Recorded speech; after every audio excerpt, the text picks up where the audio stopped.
Thank you. Oke, first of all, thank you buat Mbak Ari dan Mas Nazmi buat mau mampir ke Spicy Talk. Ini emang, I know it's a little bit unexpected. Itu juga sebuah format yang mungkin nggak pernah dilakuin sebelumnya, apalagi dengan host yang juga bukan manusia nyata. But thank you to be here, dan sebelum memulai gue juga mau shout out ke Kevin dari Populix yang bantu set this whole thing up. Padahal awalnya dia mulai dari DM Twitter kayak, and I was just joking kayak, ya mungkin bisa bahas laporan ini on my stream, and then he said yes dan bantu setup ini semua. So thank you so much Kevin for doing that. Oke,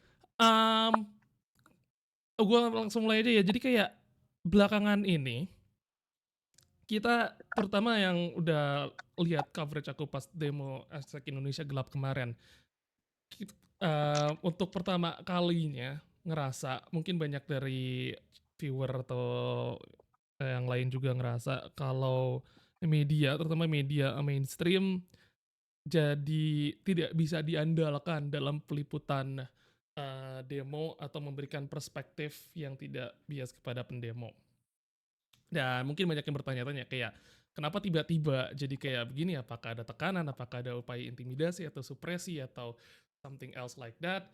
Nah, Mbak Ari dan Mas Nazmi ini, mereka bantu menyusun apa yang disebut dengan Indeks Keselamatan Jurnalis, dan tahun 2024 mereka udah rilis laporan mereka. Before we get to that though, apa sih bedanya Indeks Keselamatan Jurnalis dan kenapa itu ada, dan bedanya sama parameter yang mungkin udah dikenal yang audiens tahu gitu, kayak misalnya Indeks Kebebasan Persnya Dewan Pers atau WPFI. Oke, mungkin aku dulu ya, Ya. kenapa sampai ada indeks keselamatan jurnalis, nanti mungkin Nasmi bisa tambahin.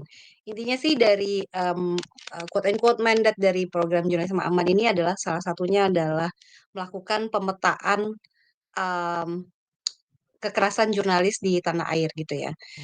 Bentuknya seperti apa dan apa aja yang faktor kekerasan yang dialami teman-teman jurnalis gitu. Nah, itu adalah salah satu mandat yang harus dilakukan oleh jurnalisme aman. Maka itu keluarannya berupa indeks keselamatan jurnalis gitu. Jadi biar kan kita di Indonesia sudah ada indeks kemerdekaan persnya Dewan Pers, kemudian ada lagi mungkin indeks yang terkait sama bukan pers lagi. Nah, kemudian AJI itu 2022 juga sudah bikin sebenarnya ini namanya Indeks Keselamatan Jurnalis. Cuma waktu itu masih bilangnya, mappingnya hanya teman-teman anggota AJI. Nah, maka dari itu ingin lebih luas lagi, dan kita mau ngelanjutin itu juga karena itu bagian dari sekali lagi bagian dari mandat dari biar kita punya data yang komprehensif. Nah, akhirnya lahirlah Indeks Keselamatan Jurnalis gitu. Mungkin untuk bedanya parameter indeks lainnya dari Dewan Pers atau Reporter Without Borders bisa dijelasin sama Nasmi ya? Secara background kenapa lahir dan kenapa muncul si indeks ini, sejak 2023 juga dulu, itu udah dijelasin oleh Mbak Ari, dan apa sih bedanya dan kemana kita akan memposisikan si indeks keselamatan jurnalis ini. Nah, kalau berbicara dengan indeks yang sudah ada dan sudah lama terbit gitu ya, kayak indeks kemerdekaan pers yang ada di Dewan Pers atau WPFI ya yang lebih luas, itu lebih banyak memang disorot dari sisi kemerdekaan gitu ya. Artinya kebebasan, kemerdekaan, dan itu luas secara cakupan. Jadi mencakup lingkungan politiknya juga, lalu juga dari sisi ekonomi si jurnalis dan para stakeholdernya, lalu juga sampai ke kasus-kasus hukum biasanya gitu. Atau kalau yang WPF itu juga lebih luas ke sosio-kultural gitu. Jadi tidak hanya melihat dari jurnalis. Nah, di situ di kedua indeks itu sebenarnya ada juga pilar ataupun variabel mengenai kekerasan ataupun keselamatan jurnalis. Tapi itu hanya dilihat dari sisi makro dan mungkin permukaannya aja gitu. Karena kan dia harus di-blend dengan variabel-variabel lain ya mengenai politik, situasi politik, terus juga ekonomi dan lain-lain. Nah, di indeks keselamatan jurnalis karena tadi jurnalisme aman fokus pada sisi keselamatan dan juga dihubungkan dengan kekerasan tentunya. Nah, kita fokus di bagian keselamatan jurnalis dan apa aja sih variabel yang mungkin mempengaruhi keselamatan itu gitu. Jadi Hmm. kita akan lebih fokus ke berapa sih yang kena kekerasan, lalu juga apa aja bentuknya, siapa aktor yang melakukan itu, lalu juga dari sisi regulasi, bukan situasi politik secara umum, tapi kita ngelihat persepsi jurnalis ini, ngelihat regulasi ini menurut mereka ngancam apa enggak terhadap keselamatan dan lain-lain. Gitu. Jadi Hmm. diharapkan sih sebenarnya ini lebih fokus untuk melihat sisi keselamatan dan juga kekerasan yang dialami oleh jurnalis. Itu mungkin. Hmm. Dan dampak yang muncul, kayak langsung ke current cost-nya, apa dampak yang Hmm. muncul dari variabel-variabel yang menjadi parameter indeks kesehatan jurnalis terhadap misalnya peliputan di media gitu. Karena sekarang realitanya ya kayak most orang-orang rata-rata konsumsi media dari media sosial, dari news, dari akun-akun berita, baik akun berita utama kayak media-media tradisional atau akun secondary atau akun media tanda petik secondary kayak news atau even this channel by itself. Apa implikasinya terhadap peliputan yang terjadi di lapangan? Ya mungkin bisa, mungkin kalau misalnya mau dikaitin sama yang peristiwa sekarang, Mm, teman-teman mungkin banyak yang berpikir ini kok, kayaknya yang media paling, keras suaranya hanya Tempo misalnya, kita menyebut mm, satu merek deh jadinya. mm, Cuma satu media itu saja gitu, yang lain kemana tuh, seperti itu. Nah, itu mungkin bisa ada kaitannya dengan, result yang indeks, IKJ sekarang yang 2024 ini bahwa ada penyebab, apa namanya, kekerasan tuh, salah satu kekerasan yang menimpa teman-teman jurnalis tuh apa gitu ya, salah satunya adalah, makin tinggi ya, Mi, ya, si, self censorship itu ya, Mi, ya, di hasil dari indeks kita. Nah, itu bisa jadi, mulai, mmm, either itu bisa jadi dari jurnalisnya, bisa itu dari kebijakan dari, media-medianya yang bilang bahwa, "Oh ini, nggak usah diliput," atau "Ini nggak usah, mmm, liputannya angle-nya ini aja." Itu sangat sangat mungkin terjadi dan itu bisa terlihat mm, dari hasil, IKJ yang 2024 ini. mm. Tapi mungkin gue coba ambil perspektif orang awam ya. Kalau orang awam Mhm, lihat dari skor utamanya, hasil utamanya itu kan di skor indeks keselamatan jurnalis 2024 tertulis mencapai 60,5 dan masuk dalam kategori agak terlindungi dan dibilang betul, ada peningkatan 0,7 poin dari tahun sebelumnya. oke. Kalau ada peningkatan walaupun nggak nyampe 1 poin, kenapa justru self censorship yang ada malah semakin jadi? Ini juga di chat ada yang kayak ngasih contoh, barusan ada lihat berita jurnalistik Kompas diancam dan ditandain sama ajudan Panglima. Soalnya dibilang emang udah di briefing dulu. Kayak kenapa dengan hasil angka yang ada sekarang justru self censorship atau ambil angle yang kesannya tanda petik main aman ini malah malah jadi sering muncul di media walaupun ya kesannya sekarang masih recency bias terhadap bagaimana media ngeliput demo kemarin. Mmm, mungkin ini ada beberapa yang, dijawab beda gitu karena, apa Mm, namanya, statement-nya tadi ada beberapa statement, ada beberapa pertanyaan. Kayak misalnya, tahun ini dianggap lebih meningkat sekian poin gitu dibanding, tahun lalu gitu. Kalau kita ngelihat catatannya teman-teman Aji juga sebenarnya jumlah dari sisi kuantitas, kekerasan yang dialami teman-teman itu, teman-teman jurnalis turun gitu. Namun perlu dicatat bahwa tahun lalu itu, ada kekerasan mmm, yang dialami jurnalis sampai jurnalisnya dibunuh gitu sama keluarganya dan jadi dari sisi, angka, statusnya ya tidak sebanyak, tahun, sebelumnya gitu dibanding tahun 2024, tapi dari sisi, mmm, apa ya, jenis kekerasannya itu cukup menurut kami, menurut saya juga itu agak, ya mengkhawatirkan lah sampai menghilangkan nyawa gitu ya, gitu terkait sama liputannya dia gitu. Nah, eee tadi yang soal, apa namanya, self censorship pun juga ya terlihat dari teman-teman bisa melihat, ketika demo kemarin lah gitu, berapa sih yang, meliput dan atau berapa sih ada yang bikin, apa namanya, talk show tentang demo tersebut di televisi nasional gitu misalnya. Mungkin, itu bisa menjawab dari, mmm, ya masih ada, apa namanya, masih kok, sesuai dengan apa yang indeks, kita hitung gitu. Ya Oke, mungkin Asmi mungkin mau Mungkin nambahin, nambah Mas apa? Nasmi mau nambahin menambah? ya. Jadi, tadi benar nih, kalau dilihat dari sisi angka sebenarnya ya, angka kuantitatif nih ya, angka kuantitatif itu jumlah kekerasan itu sebenarnya menurun. Artinya, eee, orang yang tadinya banyak yang kena gitu, itu sebenarnya lebih sedikit lah porsinya. Tapi, dari yang kena yang sedikit ini sebenarnya, banyak yang lebih parah gitu kenanya. Nah, Mmm, itu mungkin yang, agak susah dikuantifikasi ya, artinya, kita belum bikin leveling mana yang paling parah dan lain-lain sebenarnya. Jadi kita masih Mhm, melihat dari sisi jumlah.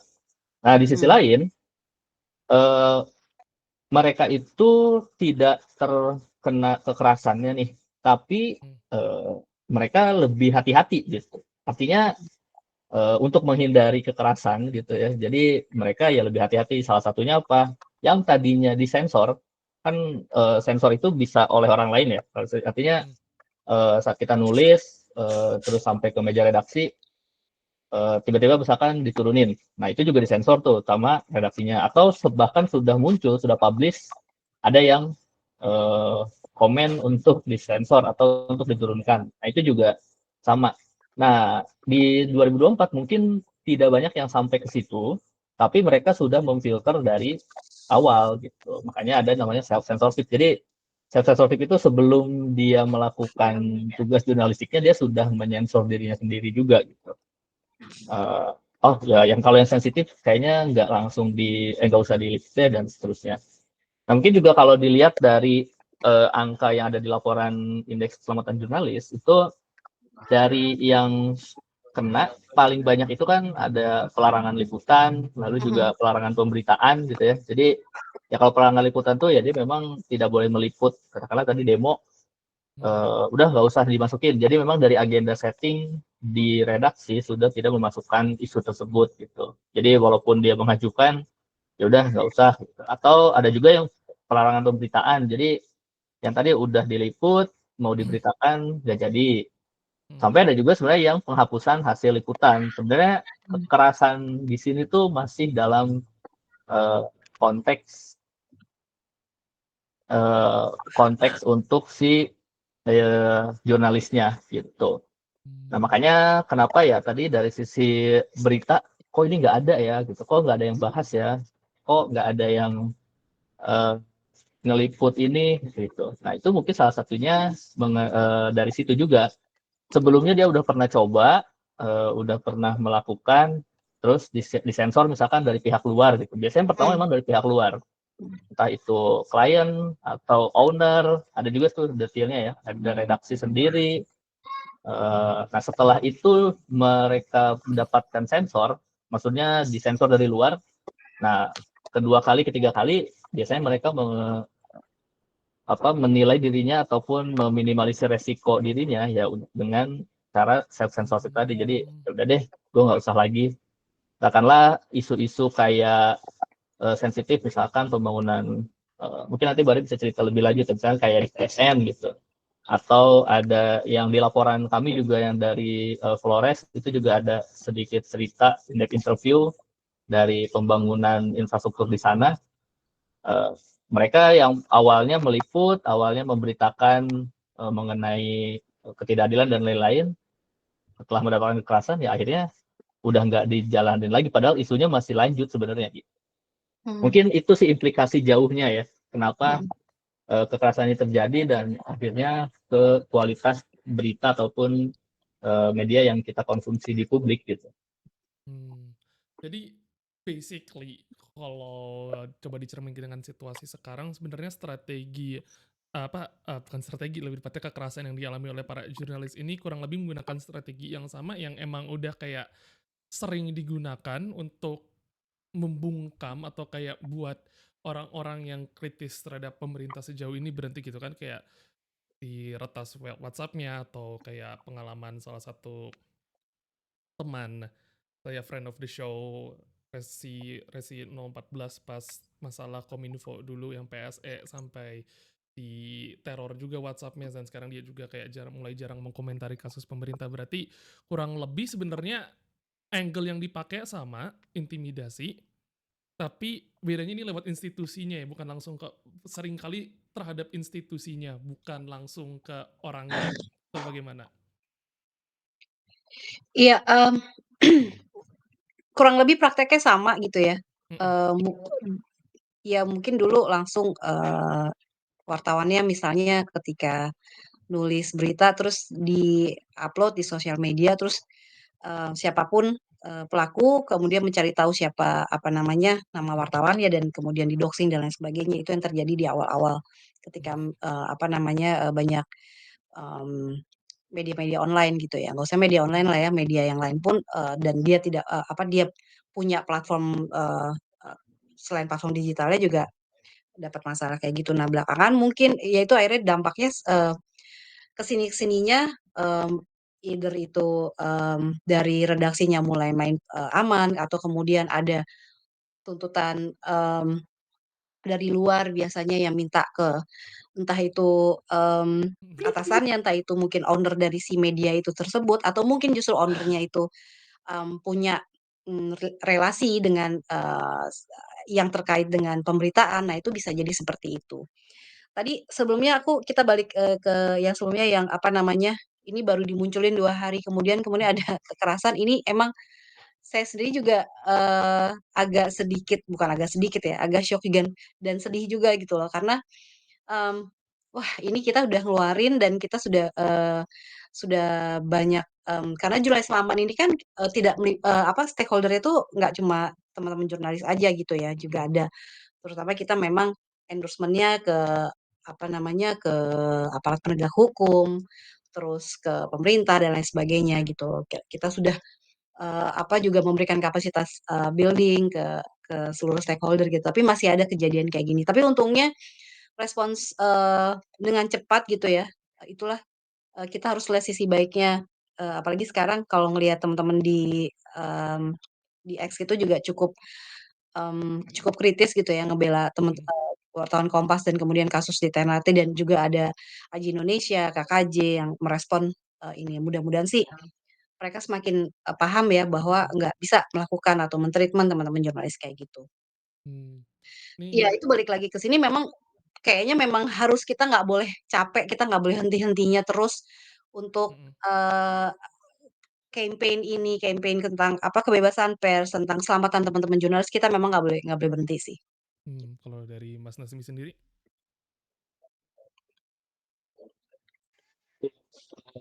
Tadi mungkin benar ya, kalau dari sisi dulu mungkin langsung ke jurnalis, terus kalau sekarang ya mungkin ada tangan-tangan lain lah ya yang bisa masuk gitu. Sebenarnya di sisi media juga pada riset ini kami coba untuk melihat eh, dari sisi stakeholder media atau perusahaan medianya itu sendiri sebenarnya apakah ada mekanisme tertulis gitu atau SOP untuk memisahkan katakanlah komersil dan redaksi gitu ya. Mmm, Itu kan seharusnya publik itu berhak untuk tahu berita yang ditampilkan itu iklan atau bukan gitu. mmm, Atau ini tuh pesanan atau bukan gitu lah ya. Mana yang bentuknya produk jurnalistik yang asli gitu yang memang diliput, cover both side dan lain-lain, mana yang memang dari sisi komersil itu ada di situ gitu, ada iklannya. Nah itu tidak semua juga perusahaan punya gitu. Ada yang punya pun tidak semua melaksanakan gitu. Dan mhm, biasanya itulah jadi salah satu faktor juga tadi ada di sensor atau mungkin yang lebih parah sebenarnya beritanya tuh sponsor gitu ya, beritanya ads mhm, tapi dia tidak menampilkan itu gitu. Seolah-olah mmm, seolah-olah ini kok bagus gitu padahal sebenarnya itu iklan kan banyak tuh. Nah di X itu salah satu yang cukup kritis juga ya biasanya kalau ada berita-berita yang tendensius atau mungkin mencurigakan kan biasanya suka ada komentar-komentar untuk meluruskan gitu. Nah, di situ juga mungkin salah satu peran juga ya dari publik gitu untuk bisa apa itu untuk bisa menjaga lah biar si jurnalistik dan produk media juga tetap bisa bagus gitu secara ekosistem. Hmm. Tuh. Jadi aku mau sekedar follow up gitu. Berarti kayak praktek pemisahan antara komersil, editorial slash opini sama news itu bukan sesuatu yang praktek lumrah di Indonesia ya. Soalnya kan kayak aku mikirnya selama ini ya, gue mikirnya kayak itu praktek yang seharusnya wajar soalnya institusi lain kayak New York Times kan emang ada pemisahan antara komersil, opinion, sama news section gitu. Bahkan mereka tuh beneran dipisah siloed off gitu. Di Indonesia nggak ada pemisahan seperti itu ya? Atau jarang? Harusnya sih ada ya, wajib itu kayak semuanya ada. Ada kalau kita sebutnya firewall gitu ya. Mm-mm. Nah, itu tinggal implementasinya aja gitu untuk di newsroom tuh seperti apa gitu. Kadang kita tidak bisa ada satu apa misalnya ada beberapa media nggak semuanya bisa menerapkan si firewall itu gitu. Kadang ada cawe-cawe dari misalnya bahkan ada yang bilang ketika si redaksi mau nulis sesuatu gitu, terus head sales-nya bilang, "Eh, itu kemarin dia baru iklan iklan di kita nih, masa lu tulis gitu sih?" Gitu itu terjadi gitu.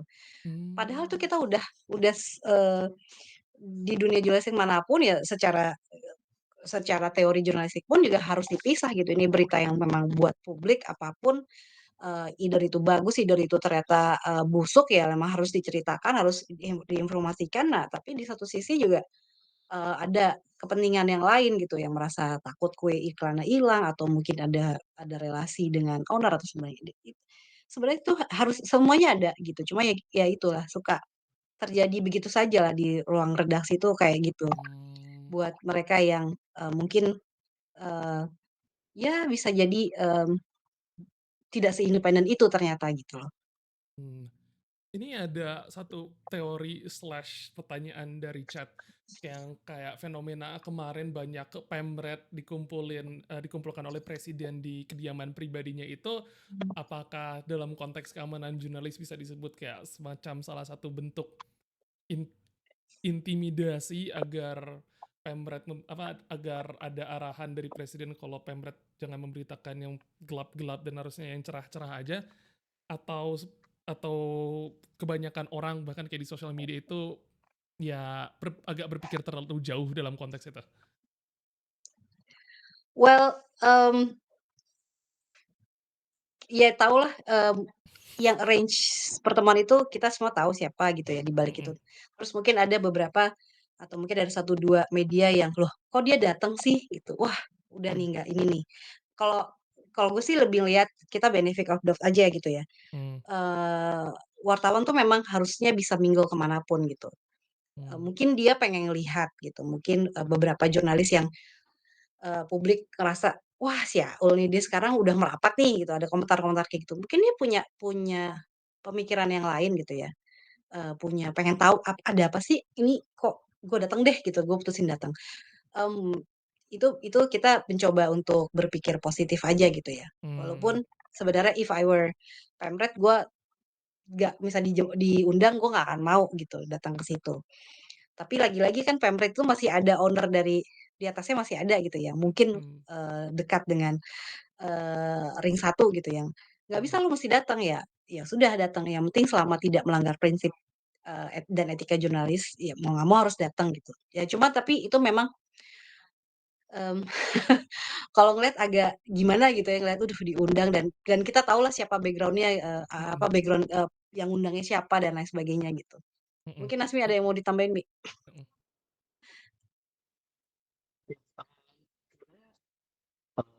Itu ya sebenarnya baru sinyal aja ya. Nah, sinyalnya ini yang harus kita validasi setelahnya nih gimana produk-produk jurnalistik pasca dikumpulin itu gitu. Dikumpulin, Nah, iya. biasanya memang ya diundang lah ya, bukan dikumpulkan, diundang gitu ke ke acara gitu.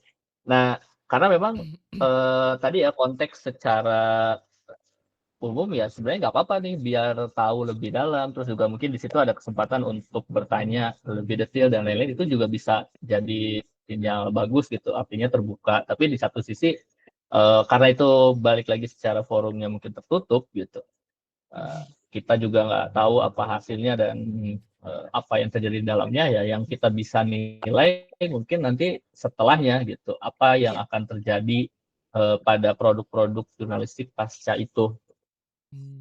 Nah, yang apa yang mungkin ditakutkan itu ya adanya tadi dalam tanda kutip sensor-sensor yang akan terjadi ke depannya gitu. Karena beberapa kejadian sebelumnya memang kalau yang apa sensor ataupun pelarangan gitu tuh biasanya ya sudah terjadi udah terjadi diliput, terus misalkan dia terlalu dalam tanda kutip terlalu galak ke suatu pihak, nah dipanggil lah atau didatangi lah sama pihak tersebut, nah biasanya jadi melunak gitu. Nah, itu sih yang mungkin menjadi ketakutan banyak orang juga ya pada saat Hmm. adanya sinyal tadi gitu. Let's see lah sebenarnya kalau dari sisi ini juga mungkin di risetnya sendiri gitu ya. Kalau dilihat mau 5 tahun ke depan gimana nih ancamannya ataupun di masa transisi seperti apa, sebenarnya ya jurnalis lebih hati-hati, terus juga mereka menganggap ya di depan itu masih ada ancaman, termasuk salah satunya juga yang paling tinggi kan aktornya tuh dari sisi pemerintah juga. Nah, itu juga mungkin kita bisa lihat ke depannya apakah yang perkumpulan kemarin itu akan jadi memvalidasi ancaman yang sudah dilihat di riset ini, atau malah jadi yang tadi sinyal baik untuk meredam ancaman-ancaman tadi. Mhm. Hmm. Sama. Oke, aku circle back ke itu ya tadi yang soal kekerasan jurnalis. Tadi dibilang kalau yang dalam indeks keselamatan jurnalis 2024 ini belum ada cara buat mengkuantifikasi apa jenis-jenis kekerasannya gitu, seberapa parah atau enggaknya. Apa mungkin nanti ke depannya kayak buat laporan tahun 2025 atau 2026 bakal mau dilakukan upaya kuantifikasi mengkategorikan seberapa parah jenis intimidasi atau kekerasannya atau enggak. Soalnya kan kayak kalau orang awam atau mungkin orang dengan tujuan yang jauh lebih yang tujuan lebih buruk atau tidak baik ngelihat laporan ini ya kesannya ya Indonesia sedang baik-baik saja, buktinya keamanan jurnalis 60,5 tuh skornya. Oke, mungkin lebih, eee, sebenarnya sebenarnya gini, harapannya sih kita bisa bisa melakukan itu ya, mapping modelnya seperti itu, mapping kekerasan dan tapi itu mungkin kalau secara teknis teman-teman Populix ya, Nasmi yang bisa menjawab. Cuma intinya kalau kita ngelihat lagi laporannya, makanya kan ketika kita, kampanye ini kita tonjolin nih apa sih yang, mmm, walaupun angkanya naik dikit gitu, tapi apa yang jadi, apa namanya, kekerasannya seperti apa gitu. Itu memang harus dibaca secara menyeluruh si laporan ini gitu, apalagi di dalamnya kalau, teman-teman ngakses gitu ya, itu ada satu box, ada 2 box yang lihat, gimana teman-teman, Floresa, diintimidasi dan kemudian ada juga malah teman-teman yang lain juga diintimidasi karena, ingin apa namanya, ya ada union busting seperti itu. Nah, itu mungkin teman-teman bisa ngelihat, apa namanya, laporan itu lebih lengkap, lebih dalam lagi gitu ya. Dan kami mencoba untuk, mengkampanyekan gitu lewat, mmm, memang baru ada 2 infografik yang kami keluarkan gitu, Hmm. bahwa kayak yang kemarin tuh apa sih jenis kekerasannya dan kemudian kira-kira 5 tahun ke depan tuh, aktor yang ditakuti oleh teman-teman jurnalis itu apa gitu, yang mereka karena mereka berpotensi melakukan kekerasan. Nah, itu yang jadi highlights kami, apa namanya, untuk melihat dalam masa transisi dan ke depannya seperti apa gitu. Hmm. Mungkin Lasmi bisa jelaskan terkait dari Ya, quantified. eh, itu sebenarnya akan dengan temuan yang ini gitu ya, sebenarnya kami juga akan mencoba untuk nantinya mendalami dan eh, bisa memappingkan ya atau memetakan mana sih yang terjadi kekerasan itu seperti apa, lalu juga seberapa parah gitu ya damage-nya yang didapatkan itu sebenarnya menjadi tantangan juga untuk kami untuk kuantifikasi gitu ya. Tapi balik lagi sebenarnya dari angka suatu indeks gitu ya, ini tidak hanya indeks penempatan jurnalis gitu ya, kita bisa merefer ke mungkin kondisi makroekonomi ya, kayak Hmm. katakanlah pertumbuhan ekonomi gitu. Sebenarnya pertumbuhan ekonomi kita bagus nih, tumbuh gitu, ekonomi kita tumbuh, tapi apakah tumbuh itu selalu berkualitas gitu? Apakah ada yang dikorbankan atau ada yang belum maksimal? Nah, itu mungkin sebenarnya yang perlu dilihat lebih lanjut gitu ya. Walaupun sama-sama tumbuh, tapi mana yang lebih berkualitas, mana yang enggak. Atau simpel misalkan inflasi gitu, inflasinya rendah. Apakah inflasi rendah itu karena harganya terjaga atau karena daya belinya melemah? Nah, itu juga kan perlu dilihat lebih lanjut. Nah, begitu juga dengan indeks ini sebenarnya. Hmm. Jadi naik itu kenapa? Oh, ternyata tuh udah lebih sedikit nih yang kena gitu ya, istilahnya yang kena kekerasan. Tapi kalau dilihat lebih lanjut, oh ternyata mereka tuh nggak kena karena lebih hati-hati dan ujungnya kualitas beritanya malah jadi jelek gitu karena kehati-hatiannya mereka itu gitu. Nah itu mungkin yang eh, harus juga kita lihat lebih komprehensif gitu ya. Begitu juga dengan mungkin kalau bisa dilihat dari sisi laporan gitu ya, tadi yang sudah disebutkan oleh Mbak Ari juga ada teman-teman dari Flores gitu ya yang mengalami intimidasi dari aparat penegak hukum, lalu juga ada dari korporasi. Mereka pada saat terkena itu ya dia tetap lanjut nih. Kalau mereka gitu ya, kebetulan mereka tetap lanjut dan akhirnya mengambil resiko untuk mendapatkan kekerasan. Tapi ada juga teman-teman jurnalis lain yang setelah melihat temannya kena, ya dia akhirnya jadi mundur gitu. Nah, si jurnalis yang mundur ini tidak tercatat sebagai orang yang terkena kekerasan sebenarnya. Karena kan dia mundur duluan gitu. Tapi dari situ ada seberapa banyak nih yang mundur gitu, ada seberapa banyak yang takut, ada seberapa banyak yang berhati-hati.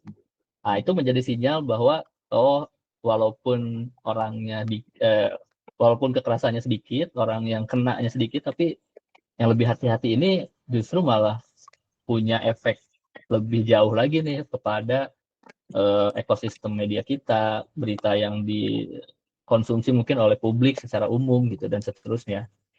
Itu mungkin yang kita juga coba lihat ya. Makanya di publikasi kami gitu ya dan juga diskusi yang dilakukan kita tidak serta-merta untuk melihat kenaikan dari kualitasnya aja gitu.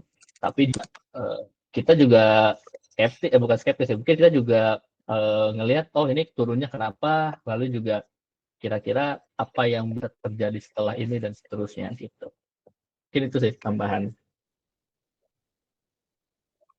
Jadi sebenarnya walaupun kelihatannya meningkat bukan berarti itu indikator yang bagus juga ya, selama masih ada faktor-faktor lain yang bermain di sini. Oke, masuk masuk akal kayaknya mudah dipahami buat semuanya juga. Ya supaya nanti misalnya kalau sampai ada yang jadiin ini semacam narasi untuk memberikan kesan kalau sebenarnya ekosistem media positif ya udah ada counterpointnya gitu. Tapi aku mau nanya nih, kan dalam bentuk-bentuk kekerasan yang dialami ini ada dipisahkan antara pelarangan liputan dengan pelarangan pemberitaan. Buat orang awam, myself included, ngelihatnya ya tunggu itu kan sama aja antara pelarangan liputan dengan pelarangan pemberitaan. Kenapa itu dibedain secara spesifik? Boleh dijawab? Mungkin Mas Oh, Mas oke. Nandi bisa jawab. Ya. Ya tadi ya. Jadi Hmm, pelarangan liputan dan pelarangan pemberitaan itu sebenarnya mirip tapi ada perbedaan sedikit lah. Jadi kalau hmm, pelarangan liputan itu benar-benar dia tidak ngeliput sama sekali gitu. hmm, Bahkan dia tuh nggak bisa jadi tidak tahu apa yang terjadi sebenarnya.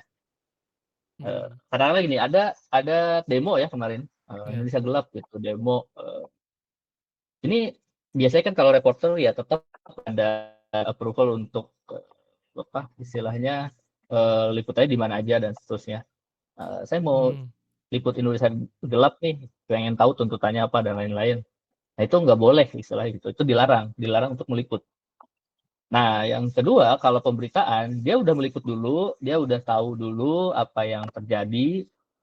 Nah, pada saat diberitakan ternyata katakanlah, ini pemberitaannya bisa menyinggung, korporasi tertentu misalkan gitu, atau, menyinggung ke pihak tertentu. Nah, itu Mmm, dilarang, ditutup, tidak diberitakan gitu. Jadi Mhm. itu 2 hal berbeda. Nah, kalau yang larangan pemberitaan itu sebenarnya, kalau mungkin lihat dari leaderboard gitu ya tadi, leaderboard kekerasannya, bisa jadi itu, lebih, apa istilahnya, lebih kecil lah, karena dia setidaknya tuh udah tahu apa yang terjadi, tapi dia tidak diberitakan. Atau mmm, sebenarnya bisa jadi lebih tinggi juga ya, karena dia udah tahu tapi tetap nggak beritain. iya, Nah, tapi yang tadi, yang liputan itu bener dia tuh nggak boleh dan bisa jadi nggak tahu sama sekali apa fakta yang terjadi. Dia cuma dapat mungkin dari rilis aja lah gitu. Biasanya ada kalau yang kemarin merujuk ke kasusnya Floresa itu ada pembangunan infrastruktur, eee, setelah itu, eee, kalau orang yang nggak mau ngeliput, udah lihatnya kan dari sisi rilis aja, "Oh, ini infrastrukturnya diresmikan," gitu. "Oh, ini kita sudah membangun bla bla bla bla," gitu. Nah, itu diberitakan. Tapi kalau yang sudah mungkin ngeliput, bisa jadi kan di situ ada point of view lain, "Oh, ternyata pembebasan tanahnya masih bermasalah. Bermasalah. Oh, ternyata masyarakat adat ada yang terdampak tapi tidak direlokasi atau di apapun itulah." Nah, itu pada saat mau diberitakan masyarakat adatnya, ternyata disensor istilahnya, dilarang gitu di situ, dilarang untuk diberitakan. Ada lagi sebenarnya yang di bawahnya itu penghapusan hasil liputan. Jadi udah beritakan, ya dia diturunin lagi. Bisa diturunin tuh macam-macam ya, bisa mmm, katakanlah ganti judul, itu tuh mhm, udah kekerasan sebenarnya ya. Artinya dia udah bikin judulnya apa, terus ganti atau, mmm, ada, poin-poin pemberitaan yang dihilangkan gitu. Artinya dia mau lihat lebih komprehensif, ya ternyata ada yang dihilangkan. Itu juga termasuk kekerasan dan ada gitu yang terjadi seperti itu. Jadi cukup banyak dan sebenarnya cukup kompleks juga ya, pemberitaan dan apa yang, kita konsumsi sebenarnya di media. Ya kenapa tadi mungkin Mbak Aris sempat sebut merek, kok Tempo gitu misalkan, tahu soal ini, tahu soal itu, oh diberitain, kok yang lain nggak ada yang memberitakan. Nah, itu tuh dinamika di dalamnya cukup kompleks sebenarnya gitu. Dan Mhm. kalau melihat di sini, ya tadi banyak item-item yang sebenarnya punya koneksi lah, antar, tadi ya item-item tadi gitu. Mungkin mmm, Mbak Aris bisa menambahkan Mbak, untuk Iya, point of view lain? iya kayak mungkin pelarangan liputan juga misalnya, wartawannya udah di lokasi gitu ya, tapi sama entah itu, aparat, entah itu, siapa yang mengenal wartawan, "Oh, gua nggak mau lo ngeliput, lo dari media ini ya? Nggak bisa, lo nggak bisa." Nah itu lo nggak usah bikin liputan lo jelek atau liputan lo selalu menghina gua. Itu salah satu bentuk pelarangan liputan gitu dan, juga kita pernah kalau mungkin, masih inget gitu, mhm, tiba-tiba di ring satu gitu, akses untuk teman-teman yang biasa stay di situ tuh nggak ada gitu loh, untuk wawancara, ke mmm, ring 1 gitu. Itu kan pernah terjadi ya, terus mhm, tahu-tahu keluar Atau doorstop-nya hilang rilisnya gitu ya? mhm, iya ya, tahu-tahu keluar Mhm, rilisnya, tahu-tahu ada rekaman videonya kalau, ring satu baru saja melakukan press conference. Nah, padahal lah teman-teman jurnalis yang biasa mangkal, biasa kan teman-teman suka mangkal di mana, suka mhm, post di mana, bilangnya post gitu ya.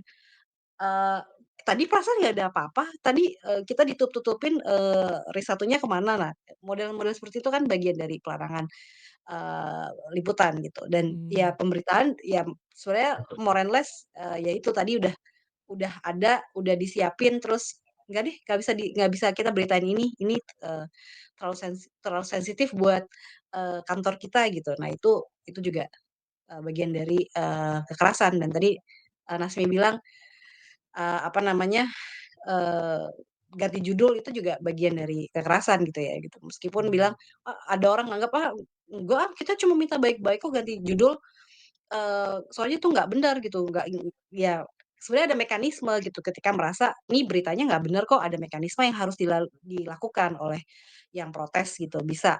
bikin surat membaca, dan itu sudah jelas juklaknya, SOP-nya itu udah jelas gitu, dari Dewan Pers juga sudah mengeluarkan itu. Mmm, Kirim surat membaca, terus masih keberatan juga ya bawa Dewan Pers, karena waktu waktu kemarin kita launching juga sempat sempat ada perdebatan, "Loh kok ini ganti judul dianggap kita nggak pernah minta take down berita, tapi kita minta ganti judul." Lah sama aja sebenarnya. Nah, terus ada yang bilang, "Ya udah kalau gitu kita bawa ke Dewan Pers aja." Go ahead, lebih lebih fair gitu, apa, dibawa aja ke Dewan Pers gitu loh. Karena emang mekanisme seperti itu, kalau memang merasa tidak puas dengan, produk jurnalis jurnalis dari berita tersebut gitu. mmm, tapi aku sekalian mau nyambung ke pertanyaannya, sebenarnya tiba-tiba belakangan ini maksudnya dalam 2 periode pemerintahan terakhir ini, eee, press conference atau press pool, ada, nerima pertanyaan press conference dan doorstop itu mulai menghilang, ini sebenarnya salah satu bentuk pembungkaman atau intimidasi kan? Iya, bisa bisa dibilang seperti itu, bahwa mereka membatasi akses informasi ke teman-teman itu bagian dari, apa namanya, ancaman terhadap, teman-teman jurnalis untuk mendapatkan, berita yang pas untuk, publik gitu. Mmm, Iya, terus mungkin nambahin juga ya, biasanya, mhm, efek dari yang tadi disebutkan itu adanya keseragaman dalam media, apa, dalam produk yang dihasilkan gitu. mmm, Nah, sebelumnya kenapa, doorstop itu rame atau mungkin banyak yang tadi ya, di pos-pos, kan kalau reporter itu ada pos misalkan yang dia di istana, ada yang di, katakanlah kementerian tertentu, ada yang di Mabes Polri dan seterusnya gitu. Nah, itu biasanya pada saat mereka, sudah konferensi pers atau setelah itu ada doorstop, nah itu biasanya muncul poin-poin lain gitu atau informasi-informasi lain. Nah, itu tergantung bagaimana jurnalisnya bisa menggali kan, katakanlah yang di konferensi pers cuman, tadi ya misalkan kita anggap pakai angka statistik yang pertumbuhan ekonomi tadi deh, misalkan pertumbuhan ekonominya, tumbuh, 5% gitu. Ya kalau di konferensi pers hanya di situ aja, tapi pada saat, doorstop bisa jadi dia akan bertanya, "Oh dia tumbuh 5% tapi kok, katakanlah industrialisasi atau, kontribusi industri kok menurun?" Nah, itu kan bisa ditanyakan atau ada, point of view lain dan akhirnya nanti produk-produk, jurnalistik yang yang dihasilkan itu akan bervariasi dan bisa menambah, referensi juga bagi pembaca mmm, gitu. Oh yang ini biasanya sih kalau dulu mungkin mungkin koreksi ya Mbak Ari ya, kalau dulu tuh per media itu kan punya, style-nya lah ya atau fokusnya gitu. Misalkan katakanlah ada media yang sisi ekonominya yang dilihat, mhm, kalau ini dari sisi sosialnya misalkan gitu. Mhm Nah itu mhm.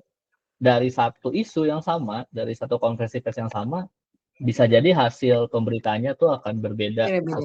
Mhm. fokusnya. Nah kalau sekarang biasanya tuh sama itu aja gitu. Nah, biasanya tuh bermodalkan dari rilis dan habis itu diparafrase aja gitu. Atau, mmm, dia konfirmasi tapi kadang bisa via WA atau via komunikasi lainnya, kadang dapat konfirmasinya, kadang enggak ya. Akhirnya hanya mengandalkan rilis yang sudah dikondisikan lah istilahnya gitu, atau informasi yang sudah dikondisikan gitu. Mungkin ya kalau udah, teman-teman ngelihat gitu berita-berita yang sekarang mau dari media A, media B, media C, judulnya mirip, point of view-nya mirip gitu ya, itu mungkin salah satunya karena akses informasinya sebenarnya terbatas gitu. mmm. Jadi selama ini aku mikirnya kayak, oh mereka kejar target jadi cuma ngikutin yang ada dulu aja. Ternyata juga ada faktor pembatasan akses dan diversifikasi informasi yang muncul ya? That's surprising. Ya, di satu sisi kalau kita ngomongin media online ya mereka juga ngejar ini ya, ngejar banyak-banyak Mhm, berita ya gitu. Harusnya sih, itu bisa jadi itu seperti itu. Jadi ya udahlah pakai template ini aja gitu. Tapi mereka kadang suka, mmm, ketika mau waktunya follow up nggak dapat kesempatan gitu. Jadi ya udah akhirnya karena udah naikin rilis, ya udah naikin rilis gitu. Mestinya, apa, ada tanggung jawab moral untuk, mhm, follow up. Tapi bisa jadi, nggak ada atau mereka, yang membuat beritanya itu nggak mau di-follow up. Nah udah, jadi ya udah akhirnya beritanya seperti itu, mmm, kita rilis dan aja. Mhm. dan ini it's a little bit mungkin agak nyambung tapi agak out of topic dan aja pengen penasaran pandangan pribadi Mbak Ari dan Mas Nasmi di sini. Kalau misalnya tiba-tiba dengan udah sekarang dibatasin doorstop, press pull dan macam-macamnya itu, terus perannya digantikan oleh influencer kayak yang sekarang terjadi di Amerika Serikat, di mana pers macam Associated Press dan Reuters aksesnya ke White House dibatasin, tapi sekarang mereka malah ngundang influencer-influencer. How would you feel about that? Digantikan peran media perlahan oleh negara sendiri, digantikan oleh secondary sources kayak influencer. Iya, ini ketawa juga nih ya. Tadi pas ramai di X, wah ternyata ngikutin polanya Indonesia nih. Dan shock banget. Bayangkan sekelas AP loh ya, itu AP dan kemudian dilarang apa namanya ke pool White House itu kemunduran banget gitu. Walaupun untuk ya biasa kan teman-teman jurnalis juga kiblat jurnalistik waktu itu gitu ya ke Amerika gitu ya. Tapi ada yang kayak gini, ini hilarious banget. Nah, kalau ke Indonesia memang sebenarnya udah jadi kayaknya udah dianggap apa ya, bagian dari manajemen komunikasi publik kayaknya ini buzzer itu. Eee, ini yang harus jadi apa, perhatian karena di riset kita juga ini ya, Nazmi ya, 5 tahun mendatang tuh teman-teman jurnalis tuh khawatir Mmm, buzzer juga ya dan apa namanya, eee, yang paling mengancam gitu, organisasi masyarakat kemudian buzzer seperti itu, dan itu kan berarti jadi ancaman juga buat teman-teman jurnalis. Cuma, kalau boleh mengutip dari, teman-teman Aji gitu, kayak kita harus inilah anggap bahwa, ya buzzer itu bagian udahlah mau nggak mau kita harus terima bahwa itu bagian dari komunikasi publik, entah itu pemerintah, entah itu aktor swasta lainnya gitu ya, kalau ada masalah pasti yang dilempar dulu, narasi yang dibangun lewat, eee, dengungan-dengungan itu gitu. Nah, ini harus ya itu jadi tanggung jawab, media gitu, tanggung jawab jurnalis, ya untuk terus, apa ya, tetap tetap harus bisa beritain deh apapun itu, harus bisa meng-counter. Dan mungkin saya melihat juga, publik juga semakin enek ya ngelihat, eee, apa, kelakuan model kayak gitu yang ada, harusnya kita bisa, jurnalis gitu ya dan kemudian CSO macam Jurnalisme Aman, kemudian ada teman-teman lagi dari, SafeNet atau ada dari LBH Pers yang memang concern soal, keselamatan jurnalis dan kebebasan pers itu bisa sama-sama ngajak publik untuk terus, kritis ya. Ketika narasi sudah mulai dibangun nih sama, para pendengung, kita harus bisa, feeding feeding apa namanya, narasi yang juga meng-counter itu semua dan kemudian bisalah, teman-teman yang publik yang memang udah, tahu mana yang ini udah pasti nih, apa namanya, settingan, itu bisa let's say bantu nge-retweet, let's say bantu ya kayak, Mas Rizky di sini kan juga membantu untuk, Iya, menyadarkan audiens gitu ya. Ini bagian dari, menyadarkan apa, publik secara umum gitu. Gimana Mas Kasmi? Ya, mungkin yang yang kemarin terakhir Mas Rizky bikin kan salah satunya yaitu untuk melis ya mana aja iya, berita-berita dari media tertentu itu. Nah, eh, ya tadi mungkin menarik ya kalau ngelihat apa yang sebenarnya dipotret di indeks 2024 dan beda dengan 2023, sebenarnya yang cukup beda signifikan itu aktor.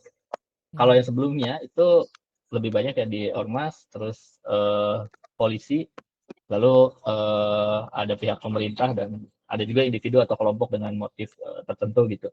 Nah, cuman di tahun ini buzzer itu disebut dan menjadi posisi kedua langsung gitu. Leaderboardnya cukup naiknya cukup signifikan lah, tiba-tiba banyak disebut gitu. Karena melihat mungkin selama masa transisi dan masa pemilu ya secara umum di sini di 2024 itu tahun pemilu ya itu juga mungkin salah satu yang mendorong adanya mendorong ya jurnalis merasa bahwa itu tuh adalah salah satu yang mengancam gitu. Nah, baik kembali nih kalau yang tadi berbicara bagaimana kalau pemerintah misalkan di sini ya memberikan membatasi akses untuk informasi dan hanya diberikan di channel-channel yang mereka kondisikan gitu. Ya itu sebenarnya kalau merujuk lebih jauh ke demokrasi ya itu pilar yang keempatnya, pilar demokrasinya justru akan jadi apa, terganggu gitu.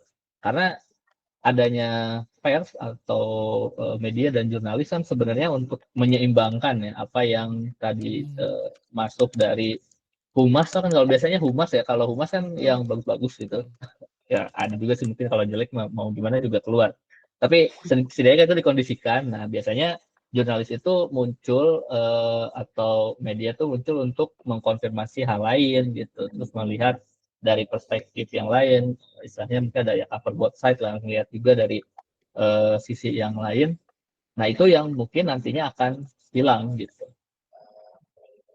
Apa yang lebih jauhnya lagi? Ya lebih jauhnya lagi publik akan eh, publik itu jadinya sumber informasi yang mereka miliki atau mereka dapatkan itu lebih terbatas gitu. Mmm. Artinya kalau ada sesuatu ya taunya yang diberitakan dan dikondisikan aja gitu. Padahal bisa jadi kan ada hal lain di situ.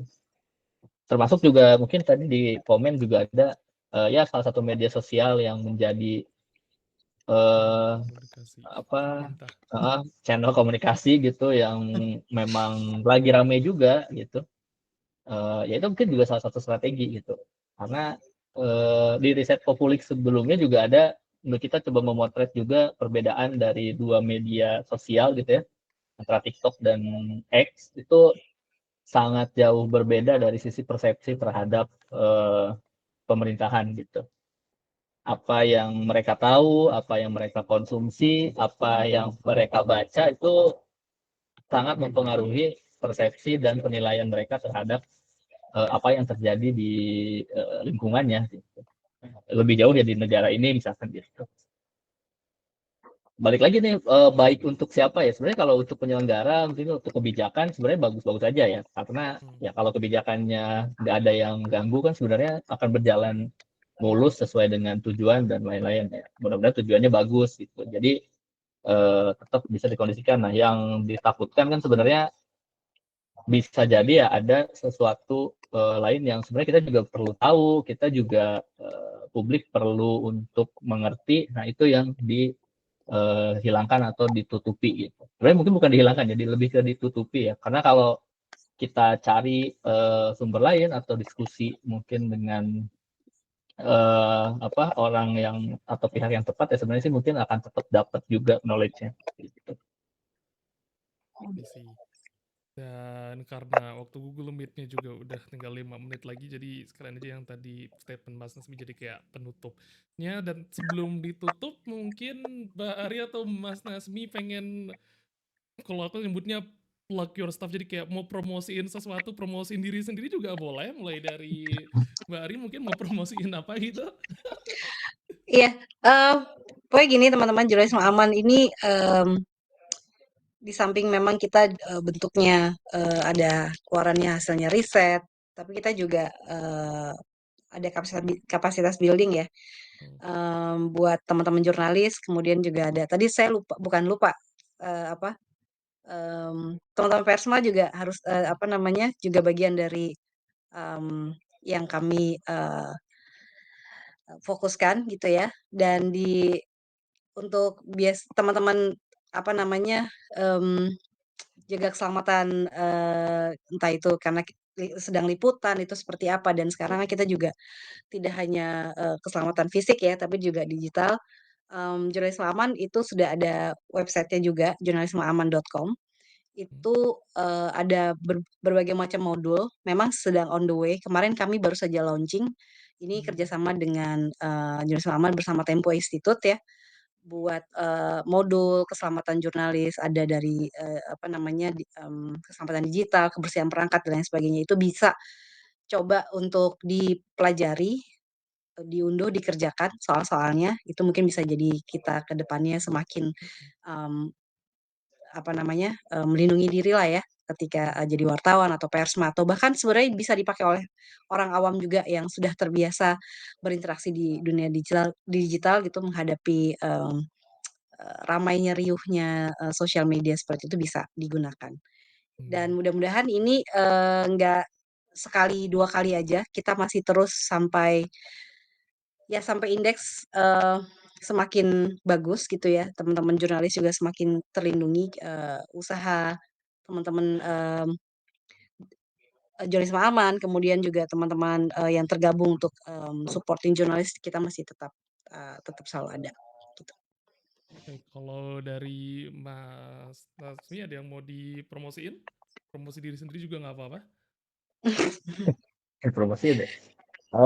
Ya mungkin kalau dari, saya sih nggak ada kayaknya, nggak ada yang promosiin. Mungkin kalau teman-teman, belum follow tadi ada follow Kopulix mungkin ya, di situ juga kita selain riset-riset yang dalam tanda kutip berat seperti ini, ada juga yang mungkin ringan-ringan gitu ya, ngelihat behavior-behavior atau, apa sih persepsi-persepsi orang gitu. Termasuk juga kita sebelumnya ngelihat, Gen Z di dunia kerja gitu. Apa sih yang bikin mereka sebel, apa sih mereka yang bikin mereka overwhelmed, nah kayak gitu-gitu juga, kita juga meriset ya. Jadi, kita cukup umum untuk coba melihat fenomena-fenomena yang terjadi di, aktual ya sekarang ini, termasuk juga yang ramai di media sosial. Nah mungkin kalau konteksnya di sisi, jurnalis, terus juga media, mungkin kalau pesan saya sih lebih ke, teman-teman coba mungkin lebih kritis gitu ya, tidak melihat ataupun menelan informasi mentah-mentah.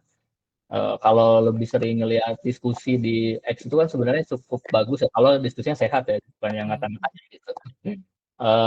Artinya di situ bisa dapat point of view dari berbagai macam orang ataupun informasi tambahan. Nah, itu juga bisa menambah knowledge juga sih buat kita. Jadi, kalau tadi mungkin ada pembatasan informasi, ya mudah-mudahan kita nggak kena dampak tersebut lah. Kita tetap bisa, Mmm, punya informasi yang luas gitu. Itu aja mungkin ya. dari saya.